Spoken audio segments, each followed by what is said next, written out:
Liverpool 4, Tottenham 0.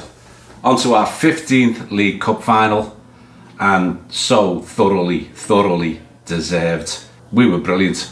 It was relentless. It was brilliantly efficient. It was brilliantly effective.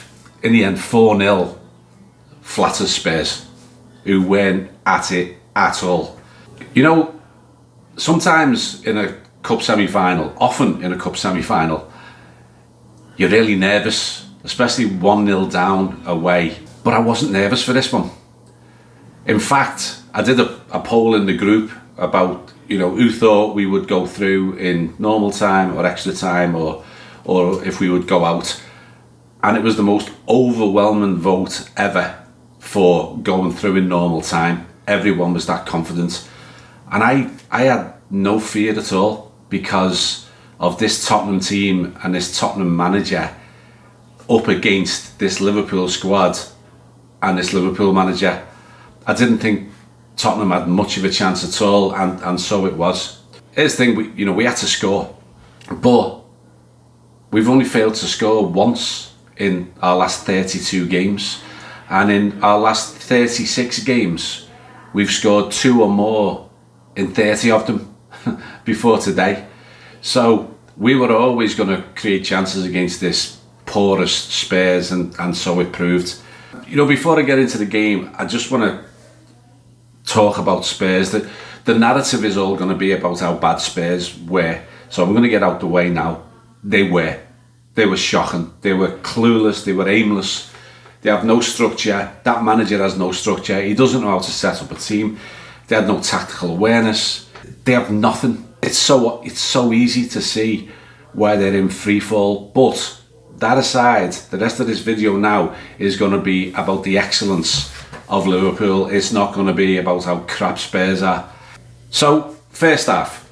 The first 10 or 15 minutes was stop, start, injury. Richarlison threw himself on the floor. Well, he did get a little bit of a dig from Virgil, but not to the extent that he did his usual histrionics. And he was down. Then there was another injury, and the game couldn't get going.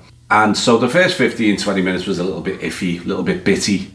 But then Liverpool moved from low gear to medium gear to high gear as the half went on. And Spurs started with little to no ambition. And then after about 20 minutes, they'd moved on to no ambition whatsoever. And by about 35 minutes, they'd moved on to accepting the inevitability that they weren't going to be able to compete. It was the wimpiest, most feeble display of a team who's protecting a 1-0 lead that I think I've ever seen. They were getting pushed further and further back. It was just inevitable that we were going to score. There wasn't any concern that we were missing chances, or Spurs were diving in the way of things and it was going to be one of those nights. Not at all. It was getting closer and closer, and then in the end, Mo Salah does one of those outside of the boot passes across. Darwin Núñez slides in to try and get on the end of it, misses it, and Cody Gakpo blasts it home. And he scores his 10th goal in his last 10 Anfield games. And that was it. The lack of resistance was amazing. From that point on, there was only going to be one winner. But it was only 1-0 at half time. So we still have a job to do, don't we? So we start the second half. I'll talk about the second half as a whole. I've never seen a team in a semi-final of a cup game more dominant across 45 minutes than that second half. From the first whistle, we almost scored after about 12 seconds of the second half. And then it was just attack after attack after attack. I don't know what that manager says to these players. I mean, he comes across incredibly downbeat and miserable in his interviews. So I can't understand how he can possibly motivate players. And he doesn't. He doesn't motivate them because they came out. They might as well have all had a little white flag each, because it was shocking. And it was so ridiculously one-sided to the point of embarrassing for Spurs. I don't normally feel sorry for opposition fans, and I don't really feel sorry for them, but I did feel a little bit about those Spurs fans who travelled all the way up to see that, because it was so bad. But we were camped in the Spurs half from the kickoff, and then on 51 minutes, their goalkeeper, who was absolutely appalling. How can you have him as the best goalkeeper you've got at Spurs? Injuries or not. Darwin goes running in from the blind side. He gets the ball, the keeper boots him, and Mo Salah puts it in the top bin, like postage stamp blasted into the top. The keeper didn't matter what he did, he was never getting to that. Spurs got more and more ragged from that point on. As they got more and more pulled out of shape and chasing shadows, more and more gaps were opening up. We were getting more and more creative. We were finding those gaps. And then McAllister who'd come on, I can't mention all the subs, too many of them, but McAllister had come on, and he runs through this huge gap in the middle, knocks it to Conor Bradley, who come running in from his right wing back position into sort of number 10 position, and he puts a pinpoint cross to Szoboszlai, who slides foots it home. It was a great move. Spurs architects of their own downfall because of the gaps they left, but you've got to exploit them, and we did. So then a few minutes after that, we get another corner. We scored from a corner. We've hardly scored from corners this season, which is amazing given the players we've got attacking them. And Virgil van Dijk goes up, unopposed, bang, he scores, makes it 4-0. We had Gravenberch hit the post. We had Szoboszlai, the keeper, saved it onto the post. We had Darwin Núñez flash one wide. We had Jota headed one wide when Luis Diaz was ready to pounce behind him. And the only thing Spurs did in the entire half, they had a couple of balloon shots over the bar.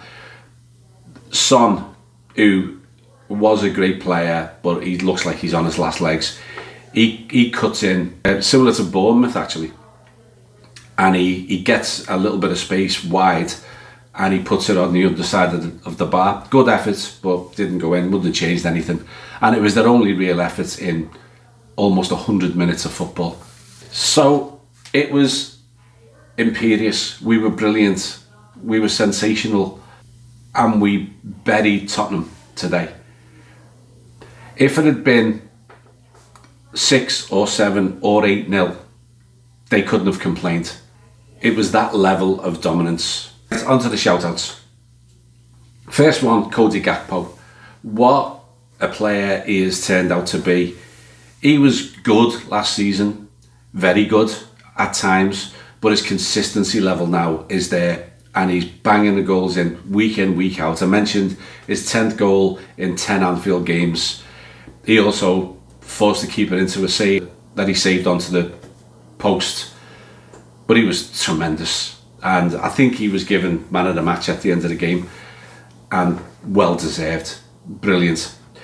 But his two partners in crime, Darwin Núñez and Mo Salah, deserve a shout out as well. Salah, another assist, another goal, to take his numbers, his astronomical numbers, up 2 more in terms of goal contributions this season. And Darwin Núñez didn't get on the score sheet, which I was a bit disappointed with, because with a defence that porous, I would have liked to have seen him get a couple more chances. But his overall play, his effort, his desire, he came running back a couple of times to snuff out their limited attacks. He was geeing up the crowd. He's the one who won the penalty, which it sealed the game. It put us at 2-1 up, and a really good outing for him. And you know, he's been very good as an impact sub, but it was good to see him get the majority of a full game, almost a full game, and put a shift in and be instrumental in the win. So well done to Darwin Núñez. The other one has to go to Conor Bradley. He was brilliant. I'm actually going to give him my man of the match, because he was brilliant in all facets of what a right wing back is supposed to do. He was creative, he attacked when he should, he defended brilliantly when he needed to. He did 2 tackles in a row at one point of the game that G'd up the whole crowd. you know what he's like when he gets those tackles going. One was on Son, he almost put Son into the stand, but his desire, his energy, and then he puts that brilliant ball into Szoboszlai as well. He was impeccable, and I don't remember him really putting a foot wrong. We don't know how long Trent's going to be out, but what a backup we've got with Conor Bradley. He is destined for greatness. He's going to get better and better and better, and we've got a fantastic right back for many, many years to come, no matter what happens with Trent. And then it would be wrong of me to not just give a shout out to the entire team and squad and manager, because that was a masterclass in how to be ruthlessly efficient, effective, technically superior, creative, clever, solid, high energy, high intensity, not giving the opposition a sniff of anything. It's a squad at the absolute peak of their game. We've got a brilliant couple of goalkeepers, you might even say 3, because Jaros has been great when he's come in as well. We've got a defence that is solid, brave, almost impenetrable at times. We have got the best defence in the Premier League and the best, or one of the best, in the Champions League as well. And they were all superb again today. A great defence is the foundation of success, and we've got it. And then you get to midfield, legs, energy, creativity, drive, guile, passion. No one can keep up with them. And then up front, we've got goals galore. We've got goals from midfield. We've got Gakpo blasting them in. This time it was his turn, not Luis Diaz. Nunez came in. He was instrumental in one of the goals. Salah just keeps going. It was brilliant today, but it's been brilliant all season. And more importantly than today, yeah, it's brilliant getting through to a cup final, but it all bodes so well for the bigger challenges ahead, because we just look like a machine that nobody is getting close to at the moment. When are we outplayed? I'd say Bournemouth probably came the closest, and they give us a game. Not play us, they just gave us a game, but we are outplaying virtually everybody every week, and it's sensational. I'm in awe of just how good this team can be. So anyway, I'll try and reel it in a little bit. So now we have, thankfully, it's an FA Cup game, but we're away against the team who are at the bottom of the Championship. And so, almost undoubtedly, we are going to see massive changes for that game. We should see massive changes for that game, because the next one after that is another massive, massive task. And that is to go to Everton, who have got the new manager bounce. It's the final ever derby at Goodison Park. They've won 3 in a row. Everton are going to be well up for it, but so are we. And I have full faith, full confidence that the lads are going to do the job just like they did tonight. You'll never walk alone. See you after Plymouth. Cheers. Ta-ra.